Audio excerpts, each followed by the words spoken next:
buenas tardes, bienvenidos, felices de que estén aquí con nosotros en 2x3 en Salud. Hoy sábado a las 6 de la tarde como todos los sábados. Bienvenida Tati, hola. Hola, ¿cómo estás, Doris? Yo estoy bien, ¿y tú? Bien, ¿cómo ves ese descanso? Porque tú estás de descanso laboralmente. Sí, estoy descansando realmente, hace falta, o sea, aunque tú tengas quizás otras cosas que hacer, pero el simple hecho de esa rutina diario del trabajo, de tener que levantarte para saber que tienes que ir a trabajar, de movilizarte en las calles de Santo Domingo, Sí. que volvimos a los entaponamientos de antes, pues eso te genera cierto descanso y hasta emocionalmente uno lo siente. La verdad que no se equivocan los expertos cuando dicen que el ser humano necesita tomar sus vacaciones por lo menos una vez al año. Creo que los trabajadores dominicanos tienen la oportunidad, ahora que se está hablando mucho de marca país, de reencontrarse con su país, coger las hermosas playas y paisajes del Cibao, el sur del país, el este, Sí. y por donde quiera que tú tomes la República Dominicana, este es un terruño hermoso, ciertamente. Sí, es hermoso y la gente lo está usando, porque cuando uno sale los fines de semana, tuve muchas personas en las calles, las playas están llenas, los lugares de recreo también están llenos, o sea que la gente está acostumbrándose a conocer su país y que bueno, ojalá y sigan las facilidades, que no sea solamente a base de préstamos, porque se pone como difícil cuando tú tienes que tomar un préstamo bancario para recrearte, ¿verdad? Está fuerte. Doris, aprovechamos este momento de comentarios para felicitar al Seguro Nacional de Salud, que yo siempre tengo un lío con las siglas. Senasa. A SENASA por la premio de medalla de oro iberoamericano, ¿así se llama? Sí. La medalla de oro iberoamericana es una institución de lujo de la República Dominicana, como decimos nosotras, la tacita de oro del Estado Dominicano, y nosotros aprovechamos para que felicitarla y que esta premiación, este reconocimiento internacional sirva para seguir fortaleciendo los cimientos de esta institución. Así es, SENASA es una de esas instituciones en que uno quiere que siempre se mantengan como surgió, porque aunque el Estado se ha fortalecido en todas las instituciones, tenemos que reconocer eso, pero SENASA marcó como algo diferente, vamos a decirlo así, formado por técnicos, con un excelente servicio, ha ido creciendo y uno eso es realmente lo que quiere, porque recordemos que SENASA es la que garantiza la atención de salud a la mayoría o a las personas que del régimen subsidiado, que son aquellos que no tienen cómo aportar al sistema de salud, porque aunque tiene régimen contributivo y sabemos que también ha ido creciendo, muchas personas se han afiliado. Ya tiene un millón. Sí, en el régimen contributivo de SENASA uno siempre vela por esa gran masa de población que es la del régimen subsidiado, que no tiene otra manera de acceder a servicios de salud que no sea a través de su aseguradora SENASA. Así es, y hablando de aseguradora, otras aseguradoras en este mes dedicado al cáncer de mama, octubre, han tenido actividades como es el caso de ARS PALIC, ARS Humano y ARS Yunen. Sí. Han tenido actividades recordando a la mujer la necesidad, el cáncer de mama no es prevenible, pero sí la detección a tiempo, no hay prevención primaria, pero sí la detección a tiempo de esta enfermedad, haciéndose su mamografía desde los 35 años ya. Sí, eso es lo que se recomienda. Sí, hay que reconocer que la mayoría de las administradoras de riesgos de salud privadas, también SENASA se sumó a esas campañas de prevención de cáncer de mama. Este mes se han dedicado a llevar campañas de orientación y ojalá, como siempre decimos, que no sea unas campañas dirigidas solamente a un mes, que es octubre, que es el que se conmemora la lucha contra el cáncer, que sea constante, porque realmente nuestro país, nuestra población lo que necesita es mucha educación en salud. Yo creo que con eso se solucionan muchísimas cosas y se previene el COVID. Así es, y a propósito de COVID, pues las cifras siguen su tendencia a la baja. En algunos casos las pruebas son menores, también se evidencia menos muerte. Yo creo que estamos en una especie como de meseta, no sé cómo le llaman ahora, cómo la situarán ahora los epidemiólogos, pero preocupa mucho el rebrote mundial que está habiendo de esta enfermedad, el caso de España, de Estados Unidos, Francia, donde ya han tenido que cerrar ciudades completas, confinarlas nueva vez. De ahí que es verdad, como dices tú, realmente estamos en República Dominicana, la epidemia de COVID está con tendencia hacia la baja, pero sigue circulando el virus. O sea que hay que seguir tomando las medidas de prevención. Tati, ¿qué tú crees si nos vamos a una pausa y regresamos en un momentito? Así que regresamos. 2x3. Gracias por continuar con el desarrollo de 2x3 en salud. Y esta tarde nuestro invitado es una persona especial para nosotros, un viejo amigo, pero no por viejo, y un técnico especial de la República Dominicana. Él ha estado con nosotros en otra función que la gente todavía lo confunde, ¿verdad? Cuando estaba en la ARS del Estado, SENASA. Pero hoy tenemos a Jeffrey Lizardo, economista y en este momento director general del SIUBEN, Sistema Único de Beneficiario. Con él vamos a hablar de numerosos temas que la gente necesita saber. Bienvenido y muy buenas tardes, Jeffrey. Buenas tardes, gracias Dori Altagracia por la invitación. Bueno, Jeffrey, nosotras, como decía Tati, siempre contentas de tenerte aquí porque con Jeffrey como que arroja mucha luz. Cuando yo necesito un dato, siempre llamo a Jeffrey. Jeffrey, ¿cómo es que se está manejando esto? Porque siempre recuerda y tiene todas esas estadísticas a mano. Una capacidad didáctica. Sí, que es tan difícil en República Dominicana en materia de salud encontrar data actualizada. Bueno, Jeffrey, bienvenido y queremos empezar, Jeffrey, que tú nos definas qué es el SIUBEN para que la gente sepa y cuál es la función específica de esa institución. Y retomando lo que acabas de decir, los datos son importantes para la toma de decisión, sobre todo para el diseño de buenos programas públicos, de las políticas públicas que impacten en la calidad de vida de la población. Y el SIUBEN, o el SIUBEN, como le llamamos, que es el Sistema Único de Beneficiario, es el instrumento que tiene el Estado hoy día para dirigir, para poder clasificar a los hogares que están en los territorios más pobres del país y clasificarlos según su nivel de pobreza. Para eso el Sistema Único de Beneficiario ha estado haciendo unos barridos, unos censos nacionales, donde se visitan cada uno de los hogares en esos territorios priorizados por el mapa de pobreza. En el día de hoy, el SIUBEN tiene en su base de datos las características sociodemográficas y muchas informaciones útiles para el Estado tomar decisiones. Y cuando hablo del Estado, el gobierno, las diferentes instituciones del gobierno y los ayuntamientos, de cerca de 65% de la población.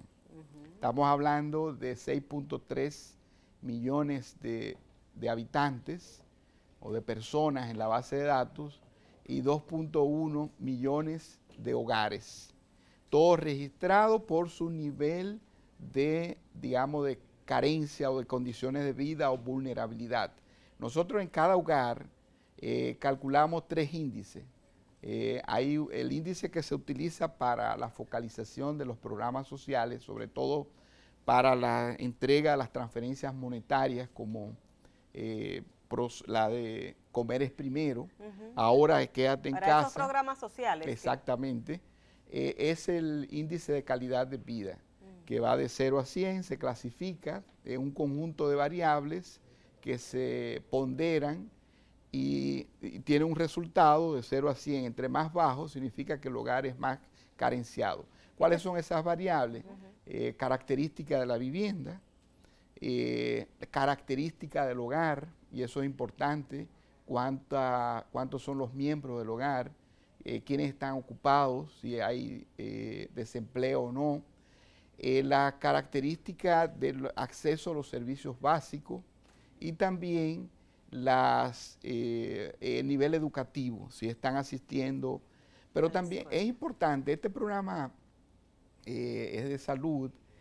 Nosotros también identificamos y levantamos informaciones de salud importantes que son muy pocas conocidas y de hecho quisiéramos hablar también de esas informaciones que levanta el SIUBEN.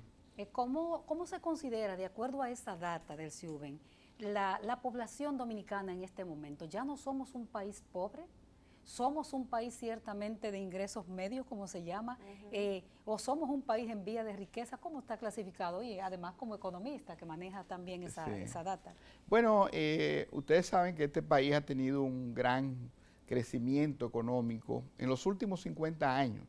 Es quizá el país de la región que más ha crecido. Pero una de las brechas del país es que todavía las condiciones de vida de la población no se corresponden con ese crecimiento o el nivel de ingreso per cápita del país. Por eso hoy día la esperanza de vida es 2 años más baja que el promedio de la región. A pesar de que ingreso per cápita nosotros estamos en los 10 primeros lugares. Recuérdanos la esperanza de vida, Jeffrey, por favor, ¿en cuánto estamos? En 74 años 74. De edad. El promedio de la región es 76 hoy día. Evidentemente que eso va a cambiar con el impacto de la pandemia. Para ponerle un ejemplo, entonces, sí la pobreza y la pobreza extrema se redujeron significativamente, pero todavía los niveles de vulnerabilidad de la población son todavía muy altos. Jeffrey, ¿qué define o qué diferencia una familia en pobreza y una familia en pobreza extrema? ¿Cómo ustedes lo clasifican y qué es lo que se toma en cuenta para eso? Sí, hay 14 variables que se utilizan y esas variables, utilizando unos métodos estadísticos, se ponderan. Y por ejemplo, un hogar en extrema pobreza es aquel que tiene unas condiciones de la vivienda, por ejemplo, con piso de tierra, con materiales del techo vulnerable, que esté también viviendo cerca en el entorno, viviendo cerca de una cañada, de un río que puede ser vulnerable en cualquier momento. Vulnerable, exactamente, que tiene más, el promedio de personas en el hogar está por encima de 3, estamos hablando de 4, 5, 6 personas. Hacinamiento. Que hay hacinamiento, que los niños no están yendo a la escuela, o que los padres no estén trabajando en empleo informal. Esas son todas las características básicas, se van ponderando y eso arroja un puntaje del hogar. Es un método bastante transparente. ¿Y qué segmento de la población, a cuánto ascienden los dominicanos que viven en esa condición? Ahora mismo en nuestra base de datos tenemos hasta el último levantamiento en el 2018, ojo, porque la pandemia ha venido a cambiar todo. Exacto. En el 2018 fue el último levantamiento, el 8% de los hogares que habíamos censado, levantado en el CIUBEN, estamos hablando de 2.1 millones de hogares, ese 8% estaba en ICB1, o sea, en extrema pobreza. El 38% en ICB2, en pobreza, no extrema, pero en pobreza, y el 40% en vulnerabilidad, en situación de vulnerabilidad. ¿Y dónde está ubicada esa gente? ¿Cuál es la región que más registra? Bueno, siempre siguen saliendo las regiones, sobre todo la fronteriza, tanto el sur como el norte y el este. Esas son... El Ceibo. En el este, exactamente. Porque hablamos del este y siempre pensamos en turismo, en desarrollo, pero ¿en qué parte del este se ubica esa pobreza? Monteplata, que es una de las más pobres, y evidentemente Atomayor, el Ceibo, que son de las más pobres a nivel nacional. Los datos del CIUBEN están georreferenciados, o sea que nosotros podemos ubicar un hogar. Y la perspectiva del CIUBEN es que se pueda convertir en un registro social universal de hogares. Jeffrey, ¿cómo llegan ustedes a esos hogares? Porque, bueno, podría hablarnos de la cantidad de personal que ustedes tienen y cómo localizan ustedes esos hogares. Tú hablas de encuesta, pero habría que saber dónde específicamente ir a encuestar. Exactamente, nosotros tenemos la cartografía a nivel nacional bastante actualizada. Trabajamos en conjunto con la Oficina Nacional de Estadística y el Instituto Nacional Geográfico, que nos permite trabajar en complementariedad y tener esa identificación de los hogares. Permanentemente actualizamos las áreas de mayor crecimiento, incluso tenemos unos sistemas de tecnología, de información bastante avanzado. Este país es uno de los pocos que tiene un índice de vulnerabilidad ante el choque de cambio climático. Nosotros podemos mapear un fenómeno meteorológico o natural, una tormenta, antes de que llegue, por dónde va a pasar. Exacto. Y cuál va a ser el impacto que va a tener en los hogares más vulnerables. Ese es el índice que le llamamos el IVAC, y trabajamos directamente con las instituciones que están en el comité de emergencia. Le pasamos esa información y pueden tomar decisiones para mitigar el impacto. Y precisamente el SIUBEN como base de datos y como herramienta es fundamental para, no solamente para los programas de transferencia monetaria, sino para todos los programas sociales. Y la idea es capturar toda esa información a través de los registros administrativos. Cada vez tenemos mejores registros administrativos. Entonces, y le voy a poner el ejemplo del Ministerio de Salud Pública o del ámbito de salud pública. Nosotros estamos trabajando, estamos contactando al Ministerio de Salud Pública, a la CISARRIL, para montar la base de datos, por ejemplo, de la población afiliada, de la población que tiene cáncer, por ejemplo, que tiene una condición de una enfermedad de alto costo, que está en diálisis, porque eso lo sumamos a la base de datos de nuestra en el SIUBEN y te da el grado de vulnerabilidad de esa población. Por lo tanto, el Estado puede definir programas bien focalizados para grupos específicos. Estamos trabajando con CONADIS para hacer realidad el Registro Nacional de Discapacidad. Ya nosotros tenemos identificados más de 150,000 personas con discapacidad severa y sabemos con cédula, con nombre, ubicación del lugar, con esa información que estamos trabajando con CONADIS para que sea el punto de partida del Registro Nacional de Discapacidad. Con el Ministerio de Salud Pública estamos trabajando también para montar las bases de datos de población vulnerable. La idea es que incluso podamos tener data viva que esté permanentemente alimentando el SIUBEN, la base de datos del SIUBEN, a través de los registros de la Tesorería de la Seguridad Social, a través del registro civil, que es fundamental para saber cuándo un niño nace, cuándo fallece una persona. Exacto. En el hogar. Por ejemplo, si en el hogar el único proveedor fallece, el único que tiene empleo, esa información debe llegar automáticamente al SIUBEN y desde la base de datos levantar un semáforo rojo. ¿Qué significa? Que ese hogar necesita algún tipo de intervención. Estamos trabajando con el Instituto Nacional de la Vivienda también para que sirva el SIUBEN para focalizar los programas nuevos que ha lanzado el presidente, y también estamos trabajando con Indotel para el programa del Plan Nacional de Banda Ancha, que es fundamental para cerrar la brecha digital. Y sobre todo ahora que se habla que el año escolar debe ser a distancia, o sea, yo creo que serían datos fundamentales que ustedes logren levantar. Así es. Por ejemplo, un dato importante que tiene la base de datos del SIUBEN es la patología declarada de la población. ¿Cuál es la diferencia de una encuesta? Que nosotros sabemos dónde están, quiénes son. Claro. Exacto, dónde están ubicados. Y dónde están, y sirve. Por ejemplo, nosotros tenemos 800,000 personas que tienen declarada hipertensión en nuestra base de datos y sabemos dónde están, si reciben tratamiento y si no reciben. Que es una información útil que cuando uno la pueda cruzar con SENASA, por ejemplo, y decir, ¿tiene seguro o no tiene seguro? ¿Está recibiendo el tratamiento o no?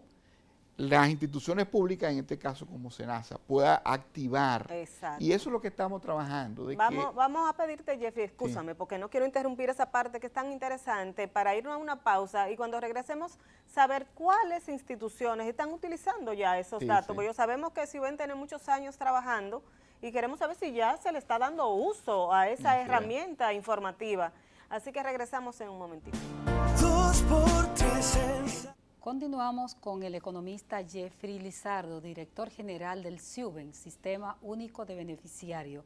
Y Doria había dejado una pregunta en el aire, pero yo la voy a dejar para que ella la retome y quiero retroceder un poco hacia el 8% de la población que vive en condiciones de diferentes tipos de pobreza. Jeffrey, quisiera saber si ese 8% ha sido segmentado y si, por ejemplo, en grupos hombre, mujer, niños, y también, son dos preguntas al mismo tiempo, uno se impresiona cuando escucha esta cantidad de data y de información que a los periodistas nos gusta tanto. Y uno se pregunta, en tu caso como economista y cientista social, porque es un hombre que ha investigado mucho en la República Dominicana, ¿y qué es lo que hace? Si el Estado Dominicano tiene toda esta información segmentada de este tipo, que no haya habido intervenciones mayores para el bienestar de la República Dominicana. Sí, cuando decíamos en nuestra base de datos de los 2.1 millones de hogares, ese 8% corresponde a 166.910 hogares que están en condiciones de extrema pobreza. Y si nos vamos a personas, a personas, 435.000 personas. Casi medio millón de personas. Lo tenemos ubicado donde están, quiénes son, que permite que las diferentes instituciones que interactúan desde el Ministerio de Salud, de Educación, los programas de transferencias monetarias, Prosoli, etcétera, puedan dirigir los programas de vivienda, acciones a esta población. Adicionalmente, tenemos 740.000 hogares que son pobres. Esto corresponde al 36%, como mencioné, y ahí hay 2.256.000 personas. Pero también decíamos que en situación de vulnerabilidad, que es fundamental, porque la pandemia también, muchos de estos hogares lo convirtió en pobres. Eso te iba a preguntar, sí, cuando nos fuéramos ya un poquito a la parte más de salud, que si la pandemia también hizo más vulnerables y convirtió en más pobres, más hogares dominicanos. Y ahí tenemos 961.000 hogares, corresponden a casi 3 millones de personas y es el 45% del total, 46% del total. ¿Qué significa? Que con toda esa información fue que se pudo expandir los programas sociales a través de Quédate en Casa, ¿no? Sí. Que hoy día tiene 1.547.000. Entonces, Altagracia preguntaba las mujeres, por ejemplo. A las mujeres, ahí se identificaron mujeres jefas de hogar, se identificaron hogares con niños donde hay cierta vulnerabilidad y hogares con adultos mayores. Precisamente, y hogares con personas con discapacidad severa. Precisamente, se definió un monto mayor para algunos hogares. Ustedes recuerdan que Quédate en Casa de 5.000 pesos y se definió 7.000 pesos para hogares que tenían personas con estas características. Y esto se hizo con la herramienta, con la base de datos del SUBEN. Uno de los temas que estamos tratando de hacer en esta gestión es que el SUBEN se convierta realmente en una herramienta para poder articular mejor los programas sociales. Pero para ello tenemos que alimentarlo con todos los registros. Porque hay hogares, como mencionaba Altagracia, que no reciben algún tipo de ayuda y hay otros que reciben hasta 3 ayudas. Exactamente. O nosotros hemos encontrado hogares que reciben PATI, que reciben Quédate en Casa, que reciben FASE. El bono gas, bono luz, entonces hay una duplicación. Pero además de eso... Que genera inequidad. Y genera inequidad porque hay otros que lo necesitan. Esas son de las cosas que estamos tratando de mejorar a lo interno del gobierno, utilizando la base de datos del SUBEN. Sí, Jeffrey, ustedes con este levantamiento que hacen en estos hogares, ¿cómo vive y de qué vive. Un hogar, por ejemplo, que está en extrema pobreza, que Sí. tiene 4 o 5 niños, que bueno, envejecientes, personas con discapacidad. ¿Cómo se alimenta? ¿Cómo vive? En extrema pobreza, ¿cómo vive el que está en pobreza, verdad? Y Sí. en vulnerabilidad. Y si necesariamente tienen que depender o podrían buscarse mecanismos de asistencia social. Sí. Sí, hay hogares que por sus condiciones necesitan asistencia social inmediata, por su condición de vulnerabilidad. O sea, ¿cómo Hay se niños- alimenta una familia que vive en hay- extrema pobreza? Sí, por ejemplo? hay niños, por ejemplo, nosotros nos tocó la semana pasada a través de Prosoli, su directora bastante activa, Gloria Reyes, nos envía un caso de Yamasá. Y cuando usted ve las condiciones de la vivienda, ahí se ve uno, evidentemente, un hogar de 2, una pareja y 3 y trillizo. Ah, los recién trillizos, nacido. sí, ese caso. Ese caso es paradigmático porque la calidad de la vivienda es Deplorable. deplorable.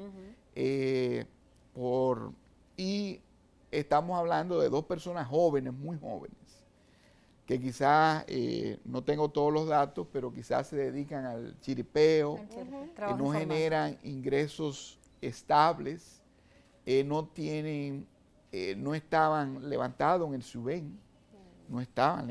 SUBEN, quizás es un hogar de reciente formación, como los bebés tienen meses. Exacto. Entonces, esas son de las cosas, de los casos que tenemos que captar inmediatamente. El problema de educación, el tema educativo en este segmento Sí. de la población en pobreza, me imagino que también atraviesa todo lo que tiene que ver con el entorno de pobreza.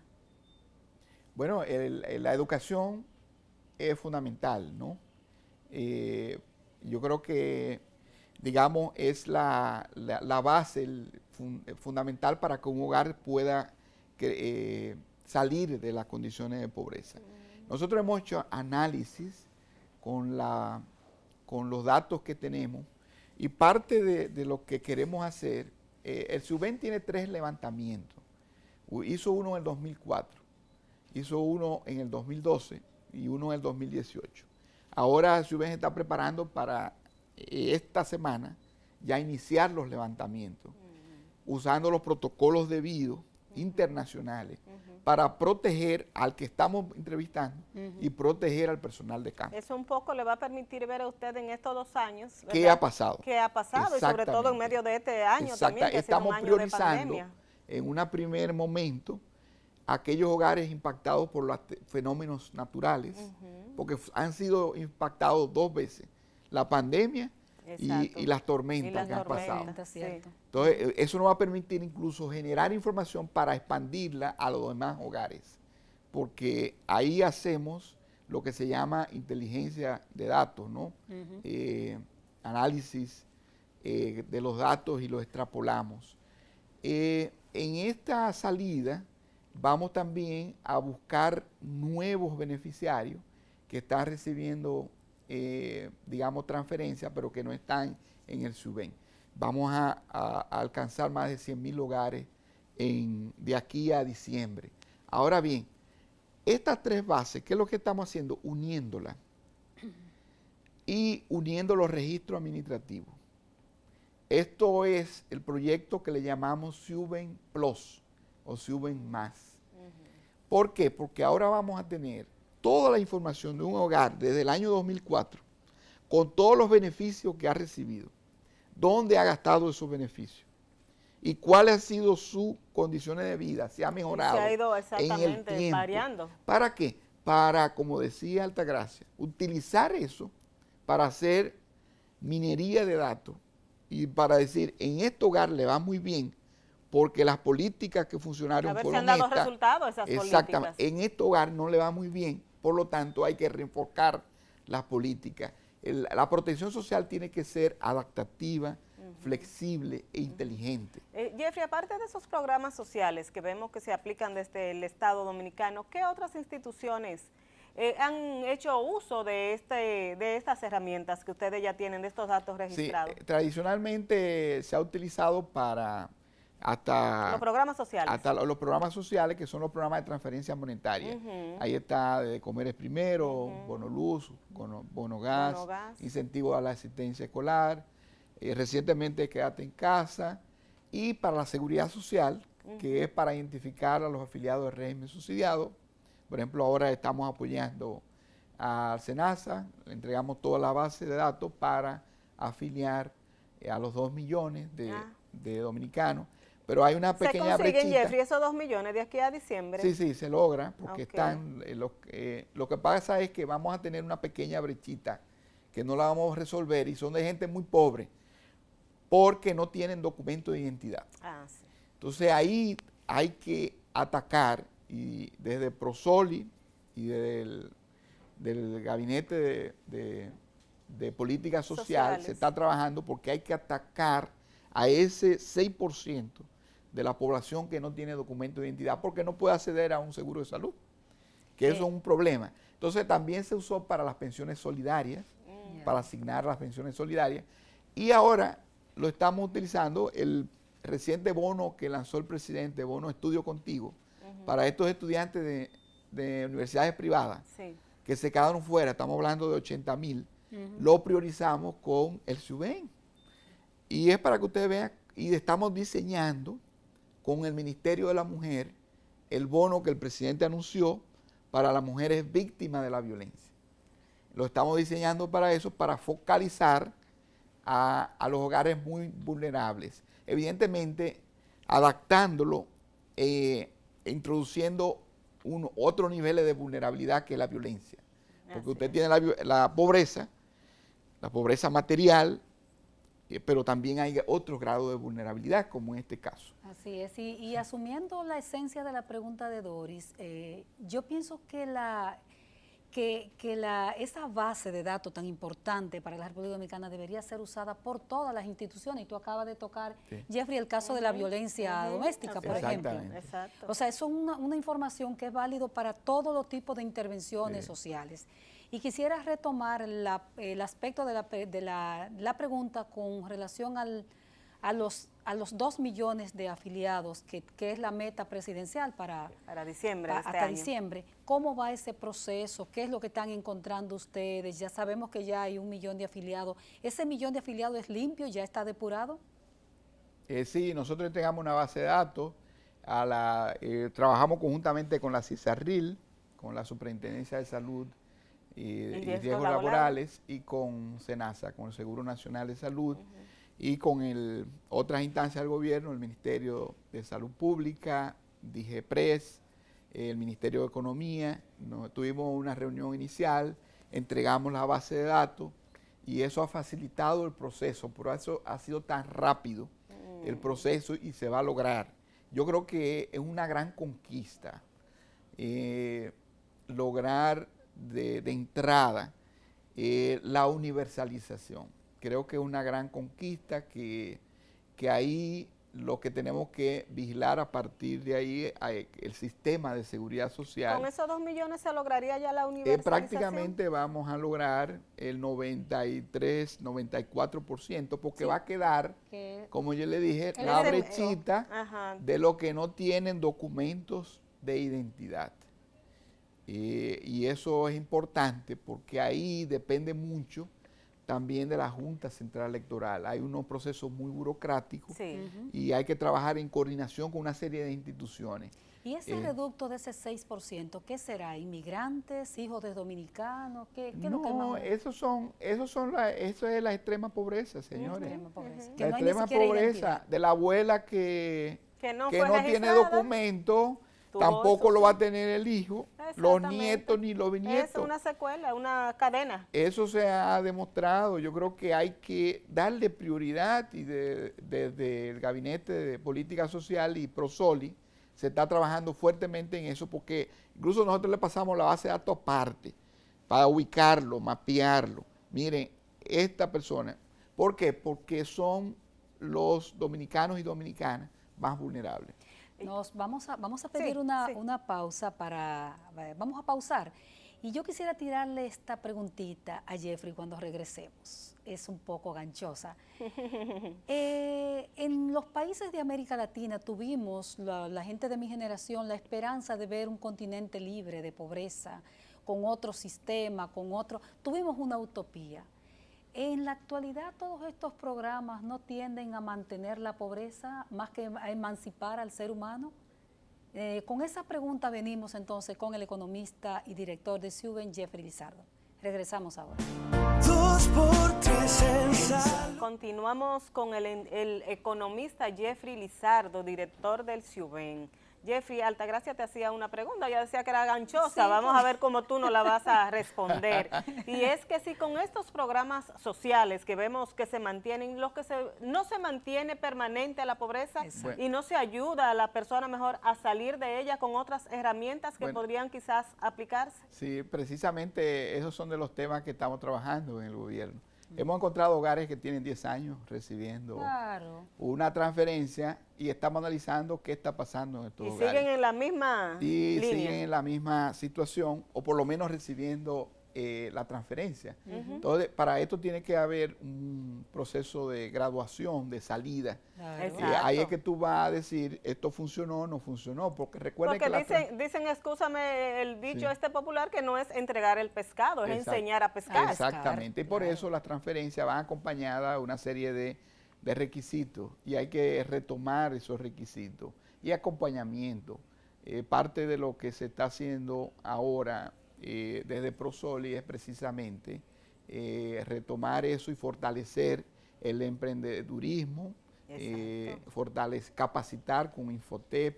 Obligar a que los niños estudien. Obligar a que y tengan las condiciones, por eso estamos trabajando con Indotel y con el Ministerio de Educación también, estamos trabajando para que los niños tengan acceso a una educación virtual.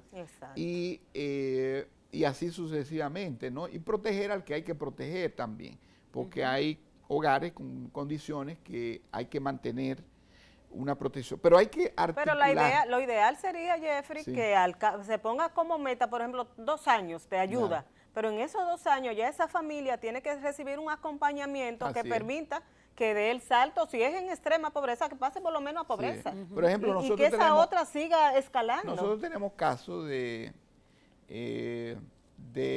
beneficiarios que no están en el SUBEN, en la base de datos del SUBEN. Entonces nosotros tenemos que tenerlo en la base de datos del SUBEN. El que no esté en la base de datos del SUBEN y clasificado no debería recibir un beneficio, o debería ir a SUBEN o a Prosoli, a la ADES, para que se autodeclare, que eso vamos a utilizar, ese mecanismo, y poder clasificarlo. Se me ocurre, Jeffrey, esta pregunta. Se habla que con esto de la pandemia del COVID-19, familias que eran de clase, vamos a decir, media-baja, quedaron sin empleos, han sido suspendidos y han pasado de ese estamento en que estaban a pobre, ¿verdad? Así es. ¿Cómo ustedes van a captar esas personas ahora?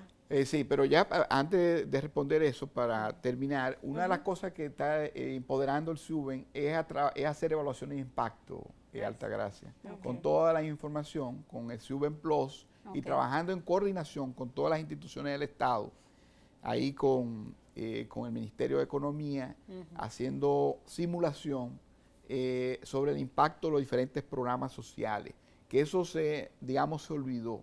Los programas hay que evaluarlo y ver si están agregando valor.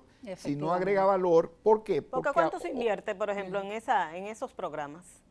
Repíteme. El Estado, ¿cuánto invierte en mantener esas ahora familias? mismo la nómina quincenal de quédate en casa está en 4.200 millones de pesos. Claro. O sea, el gobierno ha destinado desde agosto hacia acá, estamos hablando de cerca agosto, septiembre, octubre, cerca de 40.000 millones de pesos nada más en este periodo. Por eso es que los programas no se pueden mantener todo a partir de enero, porque no hay manera de financiarlo. Y ahí entra tu pregunta. Hay hogares que antes no eran ICB1 e ICB2, que ahora sí con la pandemia pasaron a unos niveles de pobreza. Nosotros estamos cruzando toda la base de datos. Con la Tesorería de la Seguridad Social le hemos tenido bastante apoyo, para poder ubicar ese nicho y poder enlazarlo con la base de datos de SUBEN, identificar ese hogar y mantenerle la ayuda. Recuerden que el presidente anunció que se va a duplicar la ayuda de Comer Primero a partir de enero y que se va a expandir el programa en 200,000, ¿no? Entonces, ahora este es el momento de dar la ayuda a quien realmente lo necesita. Jeffrey, pero probablemente también venga, por la pregunta de Doris, un nivel mayor de desempleo, porque ¿qué es lo que se dice entre bastidores? Que todos esos empleados que están en las diferentes fases, que están en su casa, cuando regresen las empresas los van a despedir. Sí, pero va a depender un poco de cuál va a ser el nivel de reactivación de la economía, por eso se está haciendo mucho esfuerzo para que la economía despegue con todos los mecanismos de control, de distanciamiento, para que no haya rebrote.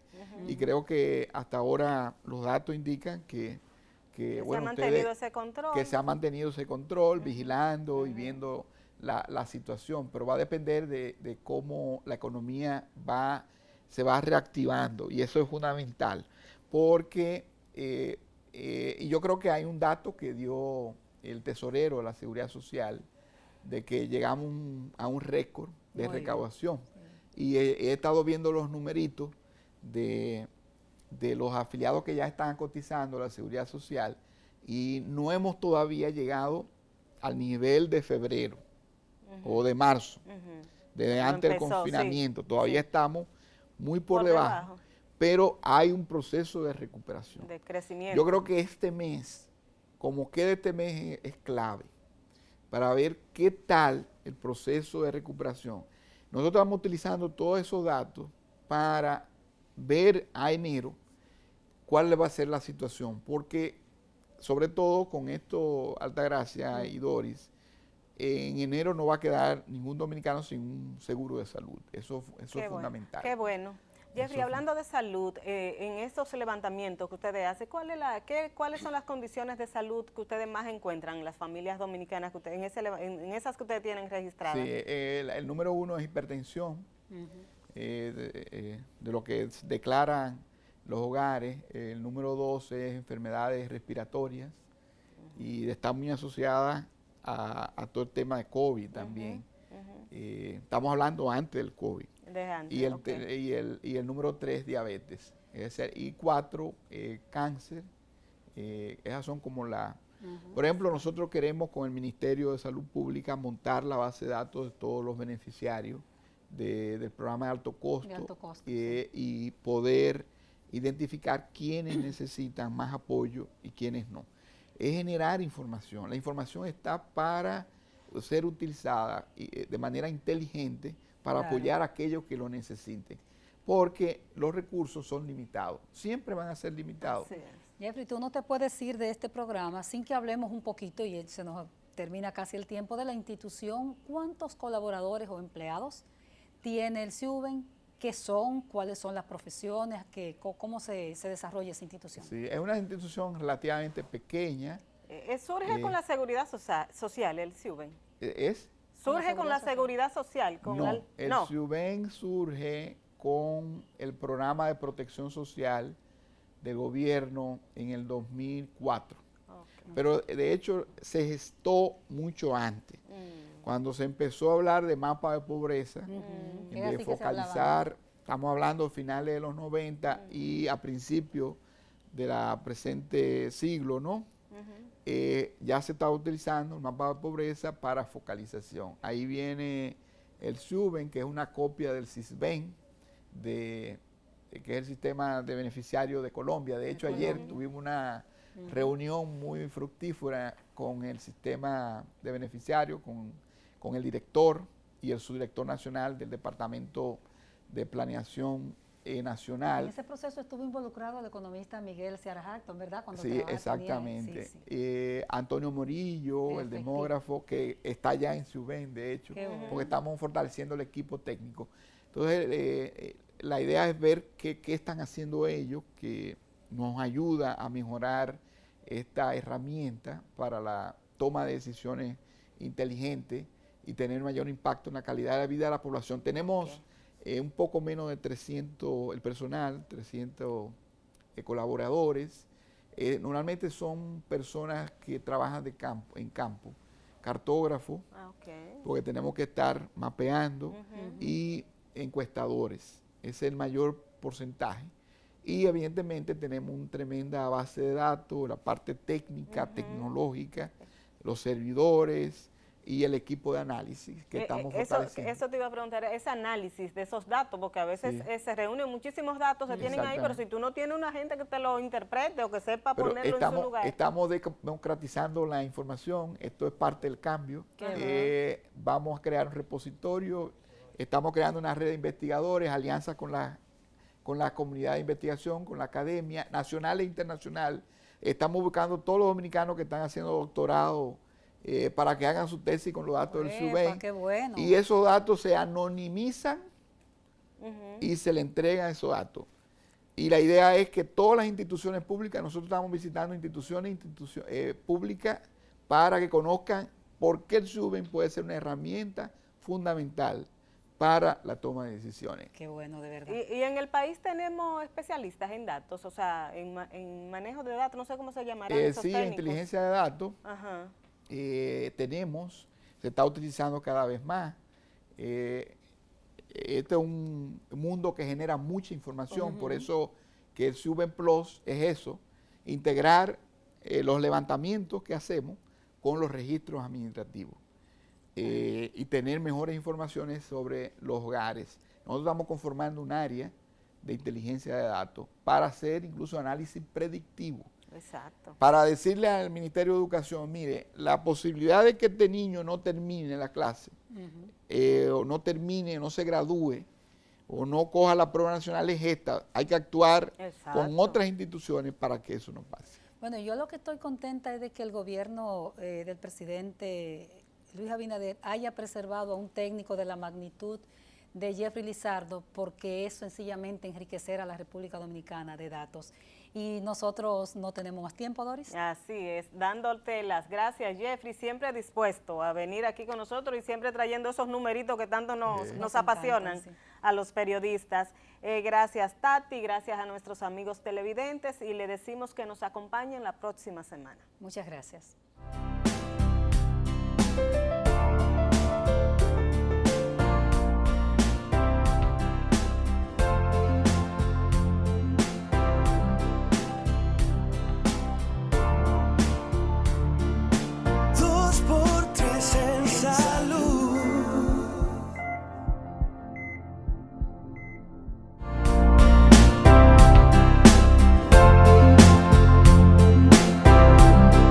ARS Pali presentó